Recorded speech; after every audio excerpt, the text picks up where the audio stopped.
Mr. President, I rise today in support of the resolution introduced by my colleague from Virginia, Senator Kaine, to overturn the emergency declaration for the northern border that is being used to impose tariffs on goods imported from Canada. Mr. President, the Maine economy is integrated with Canada, our most important trading partner, from home heating oil, gasoline, jet fuel, and other refined petroleum products, to Maine's paper mills, forest products businesses, agricultural producers, and lobstermen. The tariffs on Canada would be detrimental to many Maine families and our local economies. Mr. President, of course, I share the President's goal of stemming the tide of dangerous fentanyl that flows into the United States. I commend him for taking far stronger actions to halt this dangerous and deadly flow than did the previous administration. I do not, however, agree with his invoking the powers of the International Emergency Economic Powers Act to impose tariffs on Canadian goods and products. The fact is, the vast majority of fentanyl in America comes from the southern border. In fiscal year 2024, less than 1% of fentanyl seizures occurred at our northern border. And our Canadian neighbors are working collaboratively and cooperatively with our government to stop that trafficking. Mr. President, one of the best examples of the intertwined relationship between Maine's economy and Canada can be seen at the Twin Rivers paper mill in Madawaska, Maine, way in the north on the Canadian border. Twin Rivers produces lightweight specialty paper for packaging materials for our nation's newspapers and our retailers' catalogs, for food and environmentally safe papers used in restaurants, and for a wide variety of other paper goods that are used all over the country. The raw pulp for this paper mill in Maine is piped across the St. John River from Edmundston, New Brunswick to Madawaska, Maine. There literally is a pipeline through which the pulp travels between these two sister mills. A tariff placed on this pulp would jeopardize the financial well-being of this vital paper mill, which employs more than 500 people in rural northern Maine. There is not another big employer in that area that could possibly compensate for the loss of those 510 direct jobs. And that doesn't include the indirect jobs, the truck drivers, the loggers, the restaurant owners who would be harmed by the closure or reduction in the operation of this vitally important mill. The tariff would not only devastate Twin Rivers, but also harm hundreds of Maine families. Another example of our integration with Canada is in energy. 95% of the heating oil that is used by most Mainers to heat their homes comes from refineries in Canada. Irving Oil, a Canadian-based company, has 150 gas stations in Maine and supplies 2/3 of the state's gas, diesel, and heating oil. This includes, Mr. President, 100% of the jet fuel that is used by the Air National Guard base in Bangor. Maine consumers, Maine businesses, and the U.S. Department of Defense, our own Department of Defense, would bear the cost of that Canadian energy tariff. Mr. President, Canadian tariffs would also harm many Maine farmers, lobstermen, and fishermen. According to the Maine Potato Board, 90% of the potash, which is the fertilizer used for growing potatoes, is imported from Canada. Fertilizer accounts for 11% of total input costs to grow our great Maine potatoes. Tariffs on imports like fertilizer will only hurt Maine potato growers.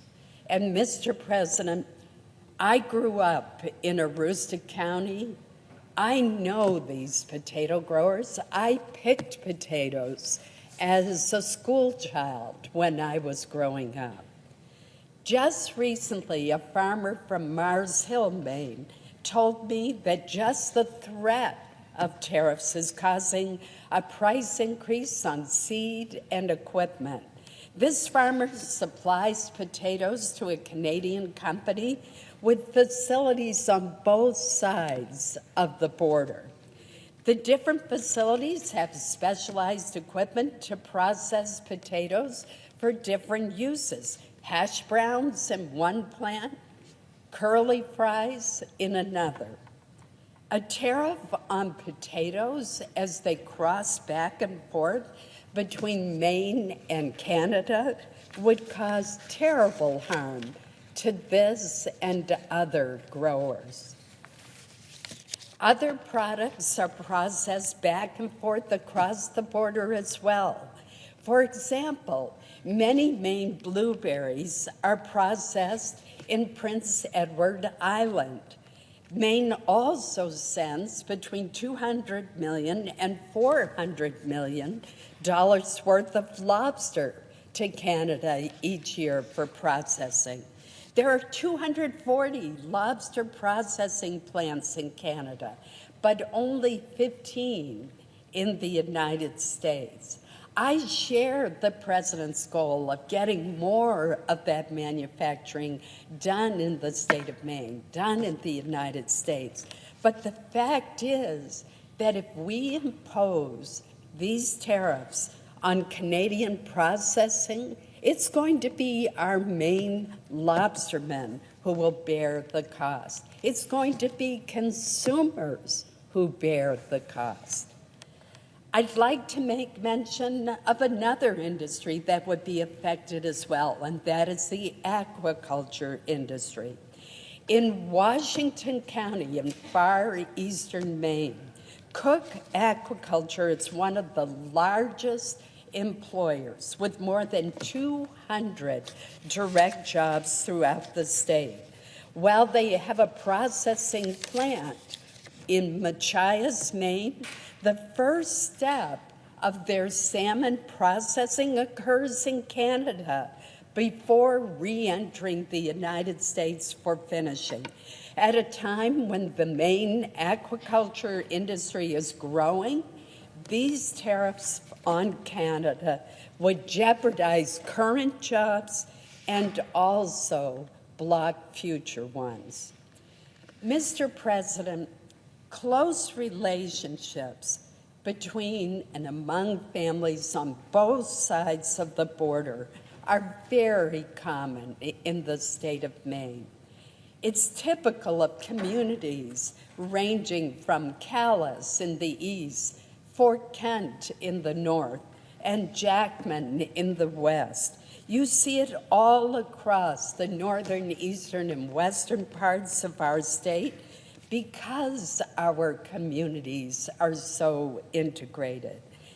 It is not surprising to me that I had a conversation with members of the tourism industry in Maine just this morning who told me that they're seeing cancellations by Canadian tourists who have come for years to vacation in Maine. Old Orchard Beach, for example, is known for the number of Canadian tourists. We don't want to discourage these Canadian tourists who are so vital to Maine's economy from vacationing in Maine because they are so angry at what has happened.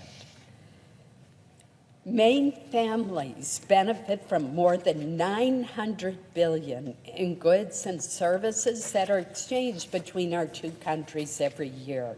It is crucial that we remain a dependent and vibrant global trading partner, particularly with Canada. Now, I want to distinguish that I think there is a strong case to be made for tariffs on Mexico, on our adversary China, but I don't see the case for Canada. There are areas where Canada does need to do better, and the dairy industry is one. And I hope that we will see that result. And let me conclude my remarks by reaffirming my support for ensuring that the Department of Homeland Security has every tool at its disposal to stem the flow of fentanyl into our nation. But unlike Mexico and China, Canada is not complicit in this crisis, and we should continue working with our Canadian allies to secure the northern border, not unfairly penalize them. Our consumers, our manufacturers, our lobstermen, our blueberry growers, our potato farmers will pay the price. Mr. President, the price hikes that will happen for Maine families, every time they go to the grocery store, they fill their gas tank, they fill their heating oil tank. If these tariffs go into effect, will be so harmful. And as price hikes always do, they will hurt those the most who can afford them the least. Therefore, I will support this resolution, and I urge my colleagues to do so likewise. Thank you, Mr. President.